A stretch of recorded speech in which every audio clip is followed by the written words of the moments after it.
Aujourd'hui, on s'intéresse à l'écrivain, au poète, à l'aviateur et au reporter français Antoine de Saint-Exupéry. Et si vous le voulez bien, on va tâcher de parcourir sa vie, à Antoine de Saint-Exupéry, à travers ses relations avec les femmes. Car Antoine a toujours été très entouré de femmes qui ont été à ses côtés, de sa mère à sa gouvernante, de ses sœurs à ses premières petites amies, puis aux femmes qu'adulte il a séduites, car Antoine de Saint-Exupéry était sans nul doute un grand séducteur. Antoine de Saint-Exupéry a eu de multiples amours au cours de sa vie, Louise de Villemorin, Nelly de Voguet, Annabella, Sylvia Hamilton, Consuelo Sunsin et j'en oublie. Alors pour écrire cette petite histoire autour d'Antoine de Saint-Exupéry, je me suis appuyé sur de nombreuses notes et ouvrages, notamment le site internet qui est vraiment super bien fait, antoinedesaintexupéry.com, c'est une petite pépite, je vous conseille d'aller fouiner un petit peu là-bas. Et puis également un travail très complet d'André Durand, que là aussi je vous recommande de lire, c'est sur le site Comptoir littéraire. André Durand qui écrit à propos d'Antoine de Saint-Exupéry et de son rapport aux femmes, qu'il était toujours à la recherche d'une forme de pureté, de lumière, dans l'amour, toujours en grande attente d'un amour impossible à réaliser, tant il était demandeur, d'un amour qui se refusait, d'autant plus que son attente n'était jamais satisfaite. La Fabrique Audio présente La Petite Histoire. www.lafabriqueaudio.com. Salut tout le monde et bienvenue dans la petite histoire d'Antoine de Saint-Exupéry et les femmes. Un épisode que j'ai écrit et que je vais vous narrer, qui a été mixé par Sébastien Girard. Avant de commencer, je vous rappelle que vous pouvez nous rejoindre sur Patreon pour vous abonner à notre petite histoire sans pub et surtout nous soutenir. Ce que nous faisons est absolument gratuit. Donc si vous souhaitez nous aider pour continuer ces créations qui durent depuis déjà 7 ans, rendez-vous sur Patreon. On compte sur vous et c'est important pour nous. Et je vais saluer, avant de commencer, Julien de Rény qui nous a demandé une petite histoire autour d'Antoine de Saint-Exupéry et de sa relation avec les femmes et de ses correspondances notamment.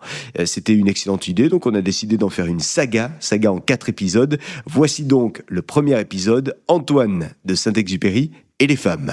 Ah ouais, Quelle histoire ça aussi. Antoine de Saint-Exupéry a toujours été entouré de femmes. Il va commencer sa vie entouré par exemple de sa mère, Marie de Saint-Exupéry, mais aussi entouré de ses sœurs. Alors Antoine est, il faut bien le dire, un enfant un petit peu turbulent, donc sa maman, Marie, lui donne souvent des fessées avec une vieille pantoufle. Mais Marie, elle est en réalité très douce avec ses enfants, et elle leur apprend l'ouverture d'esprit, la curiosité, ainsi que l'amour de la nature. Cette figure maternelle ne va cesser de l'accompagner toute sa vie durant. Et Antoine de Saint-Exupéry n'oubliera jamais tous ces soirs où sa mère l'endormait en lui lisant des contes d'Andersen. Et alors c'est très drôle parce que vous allez le voir plus tard dans ces épisodes autour de la vie d'Antoine de Saint-Exupéry. Il y a eu d'autres femmes qui se sont mises à ses côtés dans son lit pour lui lire également des contes d'Andersen. Alors Antoine, il est resté très très lié à sa mère toute sa vie. Une maman sensible, une maman cultivée, elle faisait notamment de la peinture, et lui il considérait sa mère comme la fée qui apaisait tous ses soucis, comme son ange gardienne qu'il priait quand il avait besoin de force. Antoine va avoir toute sa vie une immense gratitude à l'égard de sa mère, avec laquelle il réussit à tisser des liens privilégiés. J'ai sous les yeux quelques-unes de ses correspondances avec sa mère, des correspondances qui sont très douces, très tendres. Vous êtes la seule consolation quand on est triste. C'est vous qui ferez mon bonheur. Ce n'est que vous qui arrangerez tout. J'abdique entre vos mains. C'est vous qui parlerez aux puissances supérieures et tout ira. Je suis comme un tout petit gosse. Je me réfugie près de vous. Je vous admire et vous aime. C'est une telle sécurité. Un amour comme le vôtre. Et je pense qu'il faut longtemps pour le comprendre. Il faut que je devienne un grand ami pour vous.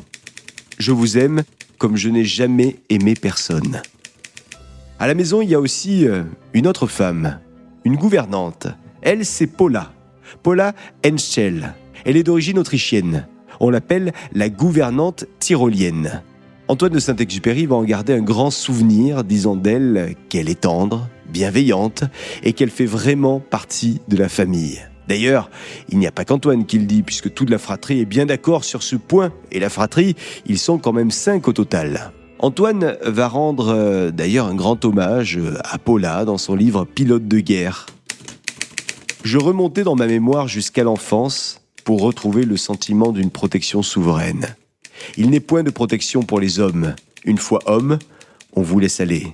Mais qui peut quelque chose contre le petit garçon dont une Paula toute puissante tient la main bien enfermée. Paula, j'ai usé de ton ombre comme d'un bouclier. Alors il faut dire que Paula a toujours su être là dans les moments difficiles de la vie de la fratrie des Saint-Exupéry. J'en veux pour preuve ce jour de 1904, quand Paula est avec les enfants, chez leurs grands-parents maternels, elle les a accompagnés pour les vacances et les parents doivent les y rejoindre d'une minute à l'autre. Les parents sont eux partis en voyage de leur côté. Ouais, sauf que le père d'Antoine ne reviendra jamais car il va mourir en venant par le train.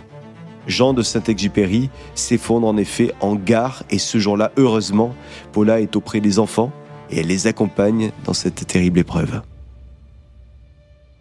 Le père d'Antoine de Saint-Exupéry décédé, Marie de Saint-Exupéry décide de s'installer avec ses 5 enfants dans la propriété de son père, dans le Var. Puis, toute la famille part pour Lyon, chez la comtesse de Tricot. Antoine de Saint-Exupéry, encore enfant, va garder de ces années un souvenir tendre. Je me souviens des jeux de mon enfance, du parc sombre et doré que nous avions peuplé de dieux, du royaume sans limite que nous tirions de ce kilomètre carré jamais entièrement connu, jamais entièrement fouillé. À la maison, la tante Tricot est assistée d'une femme de chambre du nom de Noémie. Noémie dite Nana, ainsi que d'une gouvernante, Marguerite. Antoine aime bien désobéir un petit peu. Oh, pas grand-chose, juste ce qu'il faut pour les énerver.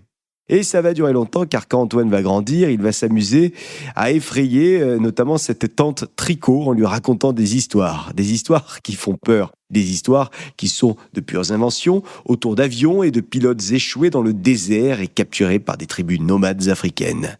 Tout ça nous fait évidemment penser à de belles histoires qu'on a pu lire ensuite autour de la vie d'Antoine de Saint-Exupéry.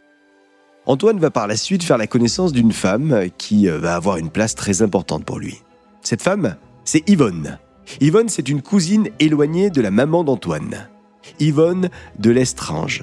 Elle va en fait loger Antoine lorsqu'il va arriver à Paris pour y faire ses études et préparer l'entrée à l'école navale. Alors Yvonne, c'est une personnalité à Paris. Elle est connue, elle aime festoyer.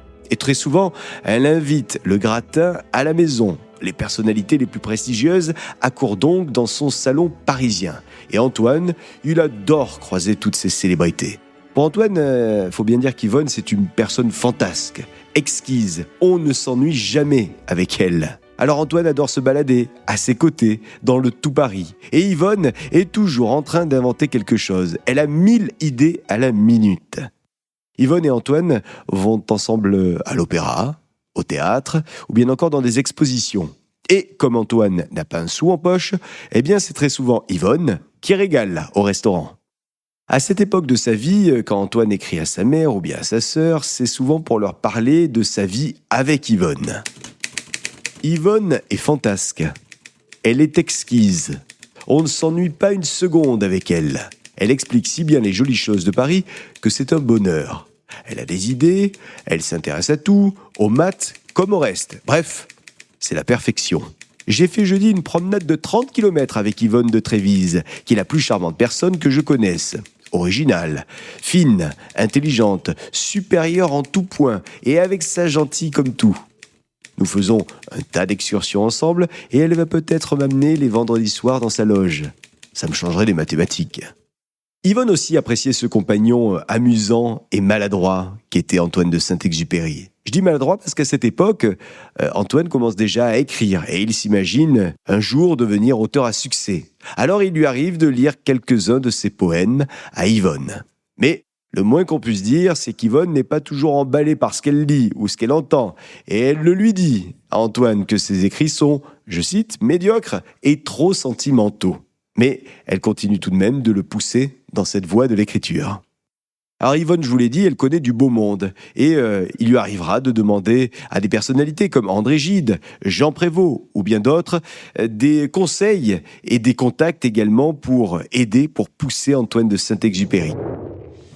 Voilà pour le premier épisode de cette petite histoire en 4 épisodes autour de Saint-Exupéry et les femmes. Merci d'avoir pris le temps d'écouter cette petite histoire. Alors pour écrire cet épisode autour d'Antoine de Saint-Exupéry, je me suis appuyé sur de nombreuses notes et ouvrages, notamment le site internet antoinedesaintexupéry.com que je vous recommande, et puis un travail très complet qui a été mené par André Durand. Là aussi, je vous recommande d'aller le lire, c'est sur le site Comptoir Littéraire. Vous aussi, comme Julien, vous souhaitez qu'on évoque un personnage en particulier, un personnage qui vous tient à cœur ou une thématique, dites-le nous, on vous attend sur toutes les plateformes de podcast. Et nous, on se retrouve dans 7 jours avec la suite de cette saga Antoine de Saint-Exupéry et les femmes. La Fabrique Audio présente La Petite Histoire. Vous souhaitez devenir sponsor de ce podcast ? Contact @lafabriqueaudio.com. Avant de se quitter, je vous rappelle que La Petite Histoire est un podcast de La Fabrique Audio. La Fabrique Audio réalise des podcasts de marque et d'entreprise. Donc, si vous cherchez pour vous, pour votre entreprise, pour votre marque, un studio pour faire des podcasts, n'hésitez plus. Envoyez-nous un mail, contact@lafabriqueaudio.com, la fabrique avec un K.